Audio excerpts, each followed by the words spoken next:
I was just 22 years old when I came to work one day and was told by a direct report that I was a distraction to my coworkers because of how I smelled. How would you react to that? What would you say?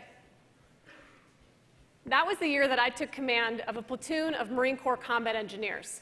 All 35 of my Marines were men. I learned that many of my Marines had been taught early in their careers to cross to the other side of the street if a woman Marine was passing them, so that they wouldn't be accused of sexual harassment.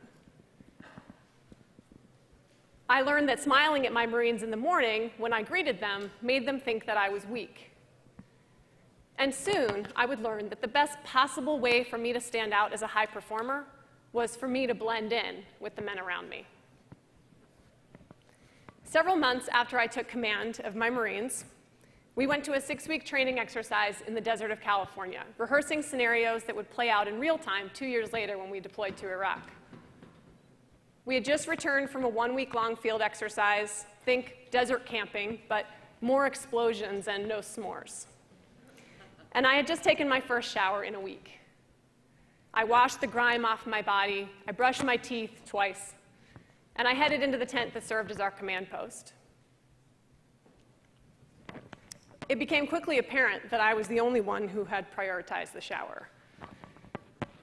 One of my more senior guys in my unit, but still a direct report, approached me, and in a very troubled voice, he pulled me aside and he told me that my smell was distracting. I wasn't wearing lotion or perfume, I never did, so I was genuinely confused. Then he told me that I smelled clean, and that not only was it distracting, but it was attracting the young men that I led.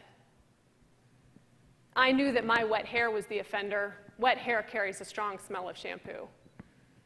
I was being criticized for taking a shower. I wish I had said something like, "Gunnery Sergeant, I'm not sure my smell is the problem here." But remember, I was 22. I was still in the process of figuring out who I was and learning how to lead someone who was twice my age, someone who had been to combat already, and he was a legend in our unit. So I ducked behind the tent, pulled my hair out of the bun, and I rubbed desert sand in it to mute the smell before tying it back up nice and tight. I wiped away the tears, ashamed that I had cried, and I vowed to stand up straighter. I set my jaw, and I got back to work. It was a tipping point in my military career. Before, I thought that I could be authentic around my Marines. I thought of myself as a strong and independent woman who was just as capable of leading men as those men around me. But after, I realized that many of those Marines didn't see me as a leader. They couldn't see past the fact that I was a woman. So, in the name of self-preservation, I started to let little pieces of myself fall away. To fit in, be less conspicuous, be accepted. I pulled my hair back tighter. I dressed in baggy and drab clothes when I wasn't in uniform. I wanted to keep the focus on the work. I never shared personal details about myself, nothing about the type of music I listened to or what I'd done over the weekend. I didn't talk about my family, my background, or my future. I made myself one-dimensional. I was a Marine, not a woman Marine, a Marine, just like everyone else. I focused on the mission and the mission alone. As I continued to close myself off, I realized that I was hardening in other ways. I was less vocal in staff meetings, especially when I was the only woman. I didn't want to stand out. I was less empathetic with my Marines. I didn't want to be seen as weak or girly. Several years later, when I was the most senior woman in my unit, the young women Marines joining my battalion needed a leader, and I wanted to be that leader for them. But I was told by a coworker that those young women didn't want to confide in me when they had problems. They were afraid to talk to me. I'll admit, that stung. I was also less collaborative. I didn't want anybody to think I had to ask for help or I couldn't accomplish a task on my own. In short, I was muting the very qualities that I could bring to the fight. The Marine Corps needed those pieces of me, just like they needed the unique and varied perspectives of the religious, racial, and ethnic minorities around me. It started with a single act in that dusty desert, but it took many more years of learning the hard way for me to reach my revelation. My personal story, while a unique situation against an unusual backdrop, is really just a look at the universal value of diversity and the untapped power that it represents for organizations around the world. And that value is tangible. In a recent study by management consultants at McKinsey & Company, they looked at the relationship between the level of leadership diversity and company financial performance, and the findings were staggering. Companies in the top 25% of gender diversity were 15% more likely to have higher financial returns than their less diverse competitors. Companies in the top 25% of racial and ethnic diversity were 35% more likely to have higher financial returns. Why? It turns out companies that embrace diversity created more meaningful differentiation than their less diverse competitors, which allowed them to capture more market share and profits. In short, diversity was good for business. And it matters in more ways than just the bottom line. Experts around the world have reached surprising conclusions about how valuable embracing diversity is to organizations, large and small. Embracing diversity gives organizations access to a larger talent pool, increasing the odds of finding the best person for each job. It fuels innovation. It gives people a way to engage employees on a much more personal level, creating a more welcoming and open workspace. This leads to more collaboration and idea sharing.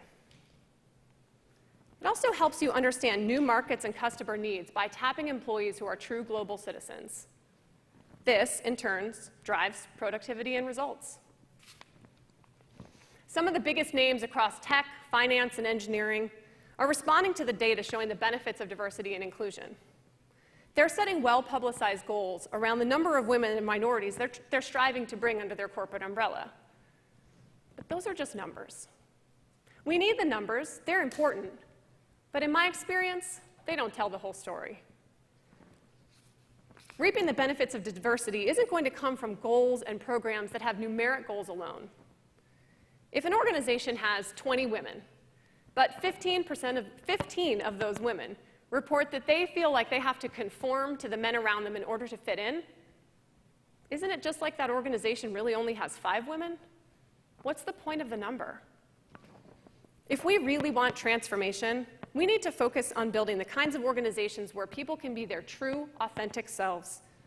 Only then will we move beyond the numbers and truly benefit from the unique ideas and strengths that come with diverse perspectives. This is easier said than done. Even getting the numbers right has proven to be elusive. Take the military, for example. Women make up less than 15% of the active duty military and less than 7% of my service, the Marine Corps. And look at the upper echelons of business. Among Fortune 500 companies, only about 4% of CEOs are women, and only 3 of those women are women of color.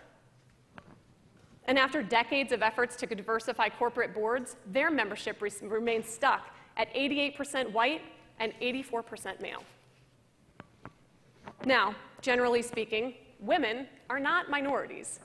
There are 51% women in the United States. But many women are still minorities in the workplace, as I was. And the struggle is about more than just being outnumbered. That was brought to light for me in a story I heard earlier this year. I was at a gathering of women veterans for a nonprofit that I work for, The Mission Continues. The group included more than 50 women veterans from all backgrounds, races, and religions. And it also included an amazing woman leader who spoke on a panel about bringing your authentic self to work. Nana Adai is a Black woman veteran and a senior finance leader in the finance sector in Chicago. She's basically a unicorn.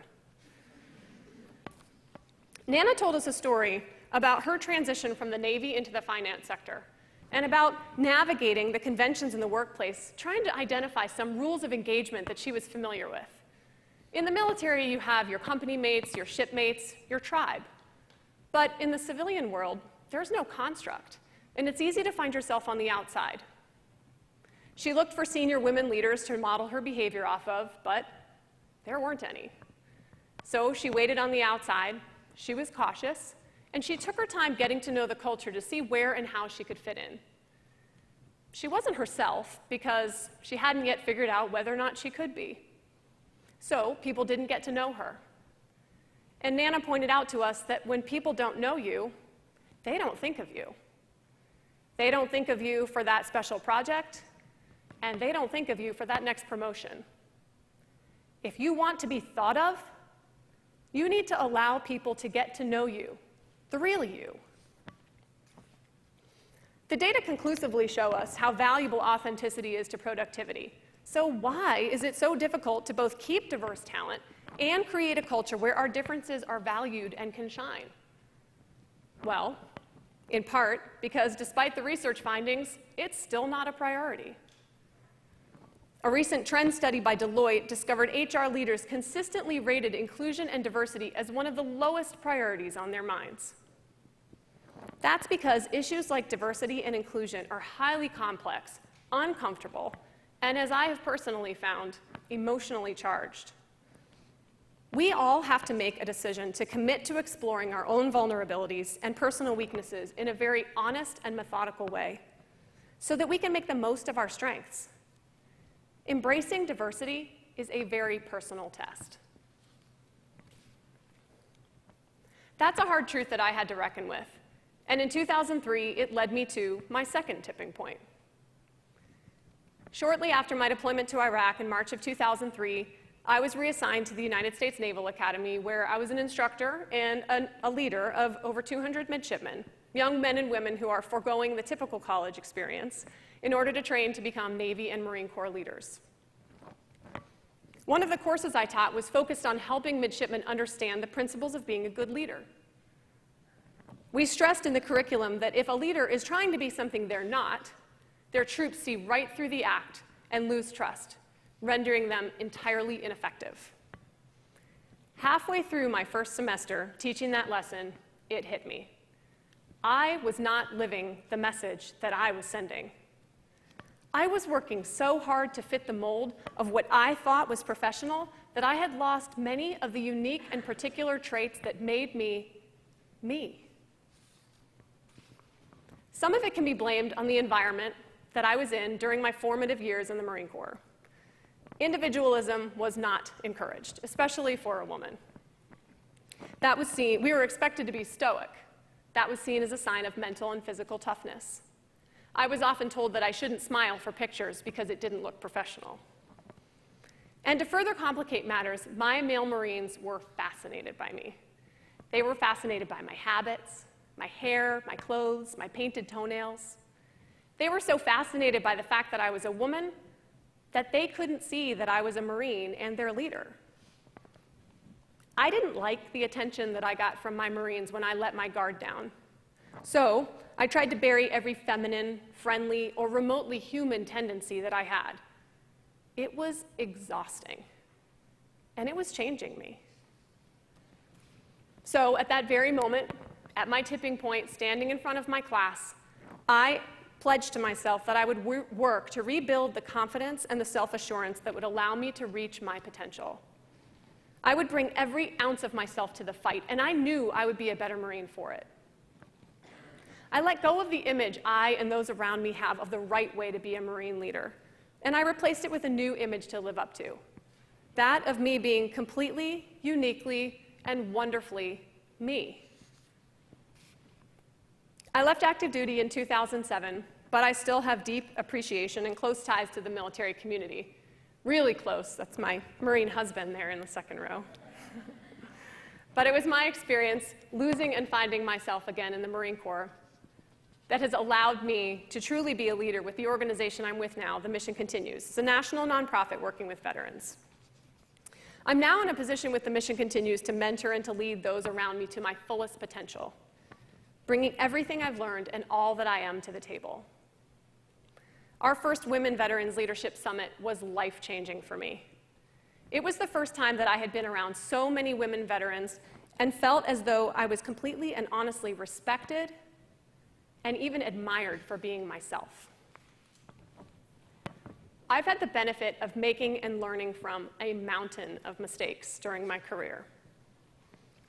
I want to share some lessons that I hope will empower each of you to be not only your authentic selves, but to create and lead organizations that can truly benefit not just from numeric goals, but from the diverse perspectives of its people. Be aware. Some of the responsibility falls on the leadership of our organizations, but some of it also rests on our shoulders. It's possible you're not even aware of damaging behavior in yourselves and others, but it's there, and you can only fix it if you can see it. So I want you to reflect on a couple of questions. Do you find yourself closing off pieces of the real you when you're in a classroom or another professional environment? Do you hold back from voicing your opinion because you're afraid of what others might think? Do you feel as though you have to conform in order to fit in? Be committed. If you answered yes to any of these questions, I invite you to take a hard look in the mirror and make a personal commitment to yourself. Decide, like I did, to embrace a new reality. Know the truth that every organization needs diversity and authenticity to not just survive, but in today's global economy, to thrive. Be bold. Know who you are, and have the power to let yourself shine through. Make a habit of self-reflection. Where are you excelling, and where can you grow? Do your instincts guide you at work? If so, follow them. Your voice is needed. It's uniquely you. And that authenticity is what makes you so valuable to your classmates, your schools, your families, and your organizations. Be an advocate.